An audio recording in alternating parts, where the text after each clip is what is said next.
जय श्री राम दोस्तों। कैसे हैं आप सभी? आशा है आप सभी अच्छे होंगे। मैं प्रभु श्री राम से प्रार्थना करूंगा कि जो भी मेरी वीडियो देख रहे हैं उनके अपने जीवन में ढेर सारी खुशियां मिले। तो चलिए शुरू करते हैं। आज की कहानी का शीर्षक का नाम है धनुष यज्ञ। यह रामायण की प्रमुख कहानियों में से एक कहानी है। मिथिला नरेश के वहां से विदा हो जाने पर ऋषि विश्वामित्र राम और लक्ष्मण को लेकर यज्ञ मंडप में गए। यज्ञ मंडप को अत्यंत सुरुचि के साथ सजाया गया था।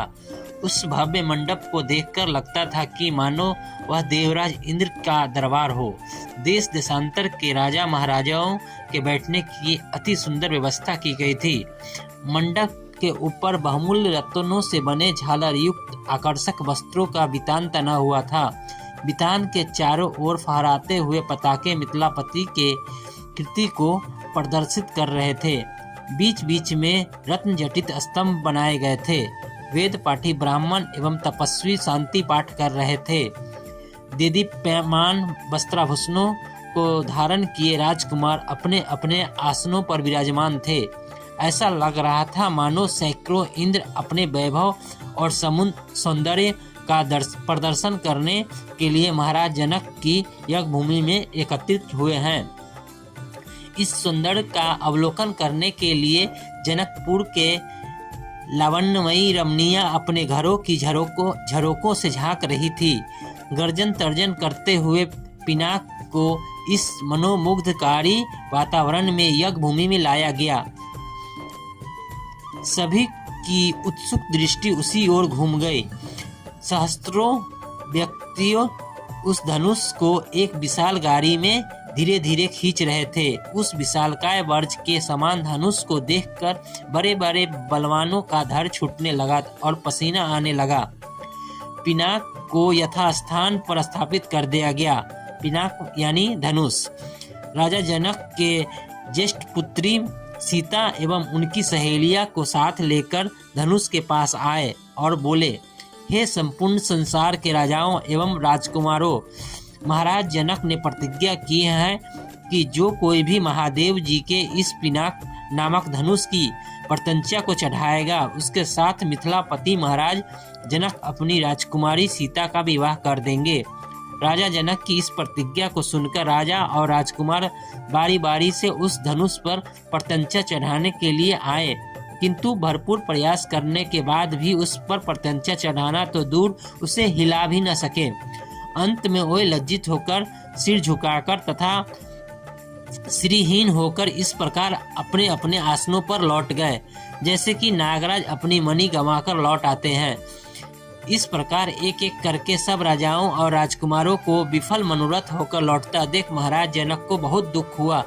उन्होंने बड़ी निराशा के साथ मर्मभेदी स्वर में कहा, संपूर्ण संसार के विख्यात शक्तिशाली योद्धा यहाँ विद्यमान है, किंतु बड़े दुख की बात है कि उनमें से कोई भी पिनाक पर प्रत्यंचा नहीं चढ़ा सका। उनकी इस असफलता को देखकर ऐसा प्रतीत होता है कि पृथ्वी शूरवीर क्षत्रियों से खाली हो गई है। यदि मुझे पहले से ज्ञात होता कि अब इस संसार में वास्तव में कोई क्षत्रिय योद्धा नहीं रहा तो मैं न धनुष यज्ञ का अनुष्ठान कराता और न ऐसी प्रतिज्ञा करता। लगता है कि मेरी पुत्री सीता आयु पर्यंत कुंवारी रहेगी। परमात्मा ने उसके भाग में विवाह लिखा ही नहीं है।